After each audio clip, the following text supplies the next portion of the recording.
চলো বেচের সমস্ত ছাত্রছাত্রী আমাদের মডার্ন কোচিং সেন্টারের পক্ষ থেকে আমি কিছু পয়েন্ট আমি বলে দিতে চাই যে তোমরা টিউশনে আসবে 6:50 বা 6:45 মধ্যে ঢুকে যাবে। আমরা যেন ক্লাসটা 7টার মধ্যে শুরু করতে পারি।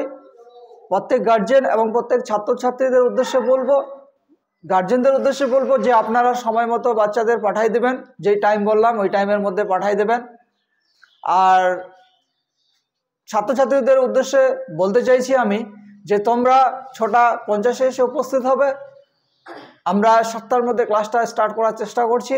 যেহেতু এখন গ্রীষ্মকাল, সেক্ষেত্রে আমি বলবো যে এখন আসাই যায় সেই সময় মতো।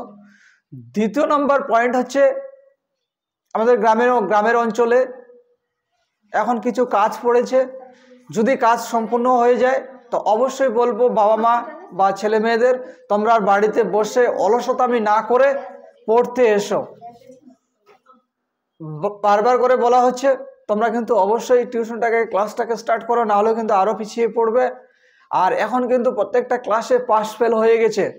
তোমরা যদি না পড়াশোনাটা করো তাহলে ফেল করলে তোমরা ওই ক্লাসেই থেকে যাবে, আর পাস করলে উঁচু ক্লাসে উঠবে। আগের মতো সিস্টেম নেই কিন্তু।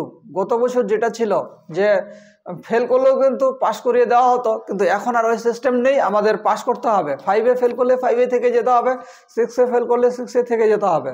অতএব আমাদের ভালো করে পড়াশোনাটাকে চালাতে হবে। তোমরা কিন্তু অবশ্যই পড়াশোনাটার দিকে ফোকাস রেখো। আর প্রতিদিন বলবো যে প্রতিদিন কিন্তু 2-4 ঘন্টা করে 4 ঘন্টা নয় 2 ঘন্টা করে অঙ্ক করলেই যথেষ্ট। বাকি সাবজেক্টগুলোকে পড়তে হবে তোমাদের। হ্যাঁ, আর মানে টোটাল আমি ক্লাস 9-10-এর উদ্দেশ্যে বলছি, ডেলি কিন্তু 6 থেকে 7 ঘন্টা করে তোমাদের পড়তে হবে। তোমরা কিন্তু এটাকে অবশ্যই তোমরা মেনটেন করার চেষ্টা করবে। আর যারা তোমরা রেগুলার ক্লাসে আসছো না, রেগুলার বেসিসে তোমরা বুঝতেই পারছো যে আমরা রেগুলার আসি না বলে আমাদের একটা কোথায় যেন দুর্বলতা কাজ করছে, পড়ার প্রতি আগ্রহটা কম। তো তোমরা অবশ্যই পড়ার প্রতি ফোকাসটা রাখো। দেখো সব কিছু ঠিক হয়ে যাবে। মানুষ পারে না এমন কিছু নয়, কারো না কারো দ্বারাই সব কিছু সম্ভব হচ্ছে। তো অতএব তোমরা ক্লাসে আসার চেষ্টা করো, লড়াই চালাও। এই লড়াইয়ের মাঠে যোদ্ধা তুমি কিন্তু নিজেই, তোমাকেই কিন্তু লড়তে হবে। কেউ কিন্তু তোমার হয়ে লড়বে না। পরীক্ষার খাতায় গিয়ে কিন্তু আমরা গিয়ে লিখছি না, কোনো টিচারে গিয়ে লিখছি না, কোনো টিউশন টিচার, কোনো স্কুল টিচার কিন্তু তোমার যুদ্ধে তোমার ময়দানে গিয়ে গুলি চালাচ্ছে না। গুলিটা চালাতে হচ্ছে তোমাকেই।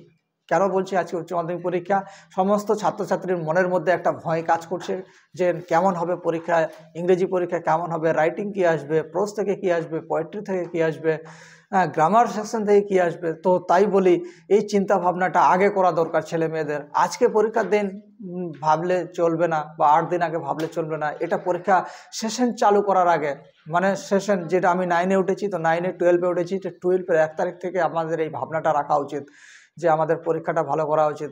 অবশ্যই সময়ের মধ্যে যদি আমরা লড়াই চালাই, যুদ্ধ করি, তো আমাদের অবশ্যই ভালো ফল হবে। তারপরেও বলছি তোমরা টেনশন করবে না। যা কিছু পড়েছি আমরা, যা কিছু শিখেছি, সারা বছরে কিছু না কিছু তো শিখেছি। তো প্রত্যেকটা ক্যান্ডিডেট যতই ভালো ছেলে মেয়ে হোক না কেন, তাদের মনে হয় যে সারা বছর পড়ার পরেও পরীক্ষার আগের দিন মনে হয়, পরীক্ষার দিন মনে হয় যে আমি কিছু পড়িনি, আমায় কিছু জানি না, কি লিখবো পরীক্ষার খাতায়, এই ভয়টা থাকে। অবভিয়াসলি তোমাদের এই ভয়টা কাজ অবশ্যই করবে, কিন্তু তারপরেও বলছি ভয় করবে না। সারা বছর না কিছু পড়েছো, যাও পরীক্ষার খাতায় দেখবে তুমি কোশ্চেনগুলো সব কমন পাবে আর সুন্দর মনে পড়ে যাচ্ছে। অল দ্য বেস্ট, খুব ভালোভাবে পরীক্ষা দাও। আমার তরফ থেকে আন্তরিক শুভেচ্ছা, ভালোবাসা তোমাদের জন্য রইল। ভালো পরীক্ষা হবে।